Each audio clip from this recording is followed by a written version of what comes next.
السلام علیکم ورحمۃ اللہ وبرکاتہ۔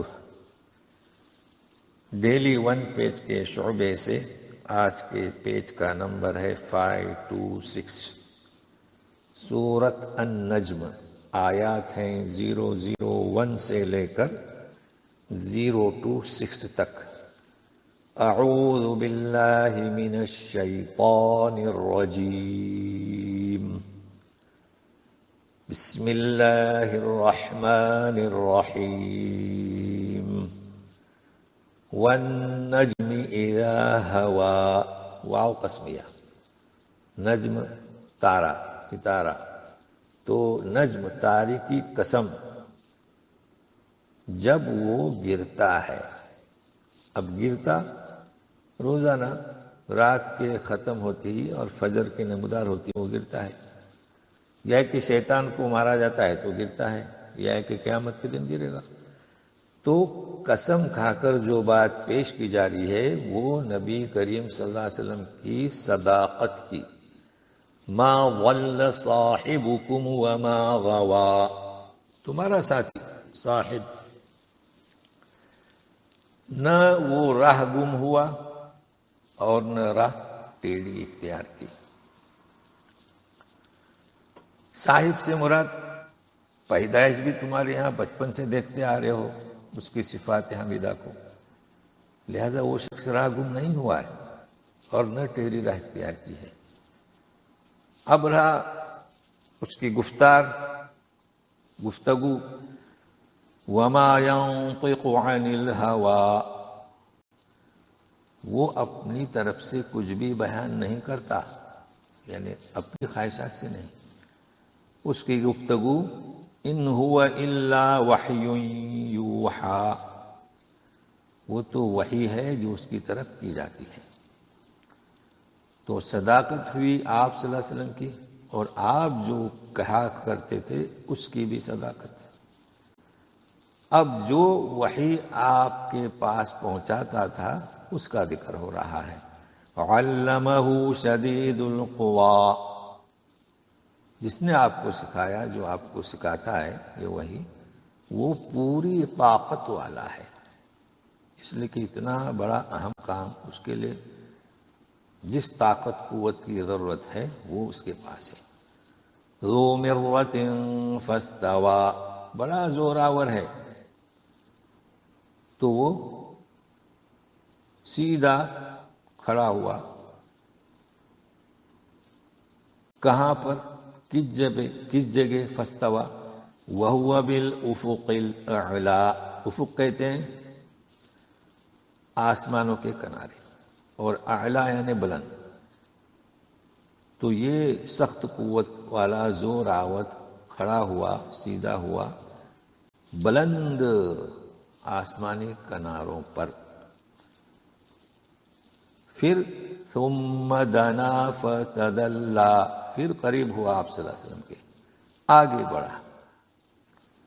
تو کتنا آگے بڑھے جبرائیل امین؟ فکان قاب قوسین او ادنی، بقدر، قاب کے معنی بقدر، دو کمانوں یا اس سے بھی کم، اتنے قریب ہوئے۔ اور اتنے قریب ہو کر پھر فَأَوْحَى إِلَىٰ عَبْدِهِ مَا أَوْحَى، تو اللہ کے بندے محمد صلی اللہ علیہ وسلم تک وہی پہنچائی جو پہنچائی۔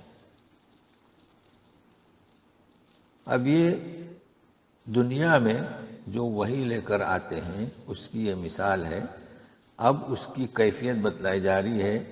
ما کذب الفؤاد ما رأى، جبرائیل امین کو جو دیکھا جس کیفیت میں، دل نے نہیں جھٹلایا۔ تو کیا دیکھا؟ جیسے کہ احادیث صحیحہ میں ہے کہ جبرائیل امین کے 600 پر تھے، ایک پر مشرق و مغرب کے درمیان جو فاصلہ ہوتا ہے اتنا۔ اب یہ بھی ہمارے لیے امور غیبیہ میں سے ہے، یہ اللہ کی قدرت ہے۔ تو کہا جا رہا ہے افتمارونہ علی ما یری، ہمارے اس رسول نے جو دیکھا اس پر تم شک کرتے ہو؟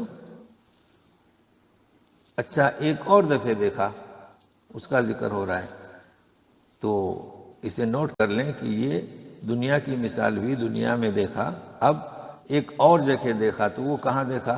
جسے ہم کہتے ہیں عالم بالا میں، اوپر یعنی وَلَقَدْ رَآهُ نَزْلَةً أُخْرَى، ایک مرتبہ اور دیکھا۔ اب وہ کہاں دیکھا؟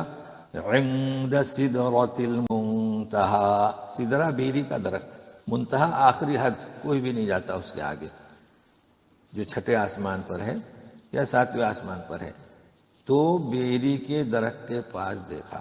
وہاں کیا تھا؟ عندہا جنت المأویٰ، دیکھیے مأویٰ جنت کا نام ہے، جیسے کہ فردوس، کئی نام ہے جنت کے۔ محققین لکھتے ہیں کہ یہ آدم و حوا علیہ السلام کا ٹھکانہ تھا۔ اذ یغشی السدرۃ ما یغشی، جب ڈھانک رہا تھا سدرہ کو، بیری کو، جو چیز ڈھانک رہی تھی۔ اب یہ کیا ڈھانک رہی تھی؟ تجلی، نور۔ تو ایسے وقت میں نبی کریم صلی اللہ علیہ وسلم کی کیفیت کو بیان کیا جا رہا ہے۔ ما زاغ البصر وما طغى، زاغ البصر، نگاہیں بہکی نہیں اور نہ حد سے بڑھی، جو قوت آپ کو عطا کی گئی تھی اسی کے مطابق آپ نے یہ منظر دیکھا۔ لقد رأى من آیات ربه الكبرى، کبرا اپنے رب کی بڑی نشانیوں کو دیکھا۔ بھائی دیکھیے جبرائیل امین کو دیکھا، یہ بھی ایک نشانی، یعنی اصلی شکل میں۔ سدرۃ المنتہا کو دیکھا، یہ بھی بڑی نشانی، اور بھی نشانیوں کو دیکھا، جنت کو دیکھا، دوزخ کو دیکھا۔ اب ان صفات کو، یعنی نبی کریم صلی اللہ علیہ وسلم کی صداقت، جبرائیل امین کی قوت اور وحی الہی کی صداقت اور اللہ تعالیٰ کی قدرت کی کرشمے، اب جو کہا جا رہا ہے اس مضمون کو شیئر کریں کہ تمہارے وہ بت جو بے جان، انہیں دیکھا؟ افرأیتم اللات والعزی، کیا تم نے دیکھا لات عزیٰ کو؟ یہ دو بڑے معبود تھے، اور تیسرا بھی تھا، وہ مناۃ الثالثۃ الاخری، اور تیسرے پچھلے کو، یہ تیسرا علیحدہ تھا۔ تو اب بت تو بہت سارے تھے، مگر تین مشہور، جس طریقے سے ہمارے یہاں مقبرے تو بہت سارے ہیں، وہ مسلم جو ضعیف العقیدہ ہیں ان تک یہ پیغام پہنچایا جائے۔ اور بڑے بڑے بھی ہیں مقبرے، مشہور کر دیے ہیں کہ دوسرے ملکوں سے بھی لوگ زیارت کے لیے آتے ہیں۔ تو اب یہ جو بت بنائے رکھے ہیں انہوں نے، یہ تو ہمیں ضعیف العقیدہ لوگوں کو پیغام دینا ہے، اس مناسبت سے تو ابھی وہ پیغام اور چل رہا ہے آگے۔ تو کہا جا رہا ہے کہ یہ جو تم نے بت بنا کے رکھے ہیں، تو یعنی کیا؟ الکم الذکر ولہ الانثی، کیا تمہارے لیے میل اور اللہ کے لیے فیمیل؟ چونکہ انہوں نے جو بت بنا کے رکھے تھے وہ فرشتوں کو بیٹیاں سمجھ کر فیمیل شکل میں، جسے ہمارے یہاں دیوی کہا جاتا ہے نا جی، تو اکثر بت ان کے فیمیل کی شکل میں تھے۔ تو کہا جا رہا ہے کہ یہ جو تم نے تقسیم کی ہے نا، اپنے لیے میل، اللہ کے لیے فیمیل، تلک اذا قسمۃ ضیزی، یہ بڑی بے انصافی کی تقسیم ہے، یہ کیسی بھونڈی تقسیم۔ اب جو تم نے جو بت بنا رکھے ہیں اور ہمارے ضعیف العقیدہ مسلموں نے جو مقبرے مشہور کر رکھے ہیں، ان کی حقیقت کو سنیے۔ ان ہی الا اسماء سمیتموها انتم وآباؤکم ما انزل اللہ بها من سلطان ان يتبعون الا الظن وما تهوى الانفس وَلَقَدْ جَاءَهُم مِّن رَّبِّهِمُ الْهُدَىٰ، جی یہ تم نے اور تمہارے باپ داداؤں نے نام رکھے ہیں ان بتوں کے، اللہ نے کوئی دلیل نہیں اتاری۔ تو آپ بتائیے کہ مقبروں کے نام کس نے رکھے ہیں؟ باپ داداؤں نے، جی پیچھے پڑے ہوئے ہیں۔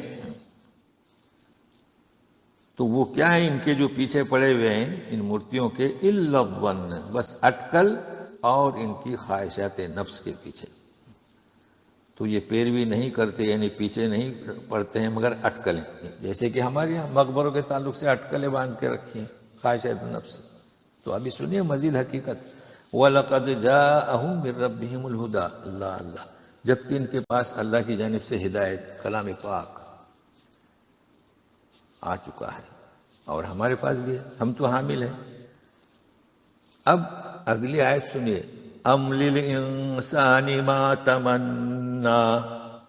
تو کیا ام استفہام انکاری، کیا انسان کے لیے وہ ہے جو چاہے؟ مطلب انہوں نے چاہا کہ لات منات عزا ان کی سفارش کریں گے. ہمارے ضعیف العقیدہ لوگوں نے یہ سمجھ لیا کہ یہ مقبرے ایسے ہیں، ان میں جو مدفن لوگ ہیں ان کی نیازیں کرو، یہ ہماری شفاعت کریں گے. تو ایسا ہے نہیں. سنیے. فَلِلَّهِ الْآخِرَةُ وَالْأُولَىٰ. یہ جہاں ہو چاہے وہ جہاں ہو، سب اللہ کے ہاتھ میں ہے، کسی کے ہاتھ میں نہیں. اب سنیے مزید. وَكَم مِّن مَّلَكٍ فِي السَّمَاوَاتِ لَا تُغْنِي شَفَاعَتُهُمْ شَيْئًا إِلَّا مِن بَعْدِ أَن يَأْذَنَ اللَّهُ لِمَن يَشَاءُ وَيَرْضَىٰ. اس آیت کو دیکھیے جی ذرا غور سے. بہت سارے فرشتے ہیں آسمانوں میں، ان کی شفاعت کچھ بھی کام نہیں آئے گی کسی کے، سوائے کہ اللہ تعالی اجازت دے جسے چاہے اور جس کے حق میں راضی ہو. تو شفاعت اپنے دعوے کے مطابق نہیں، بلکہ اس کے لیے شرطیں ہیں. شفاعت کرنے کے لیے اللہ تعالیٰ کی اجازت کا ہونا نمبر 1، جیسے کہ لمن یشاء، اور جس کی شفاعت کی جا رہی ہو اس کے حق میں اللہ تعالیٰ کی رضامندی. دیکھیں وَيَرْضَىٰ. تو اس پیغام کو، اس آیت کو ہمارے بھائی جو ضعیف العقیدہ ہیں ان تک پہنچائیں تو انشاءاللہ مجھے آپ کو اجر ملے گا. اور چونکہ یہ قرآنی آیات ہیں ان پر ضرور اثر ہوگا، مگر حسن سلوک سے، اسلوب بھی بہترین ہو. تو پھر ملتے ہیں. والسلام علیکم ورحمۃ اللہ وبرکاتہ.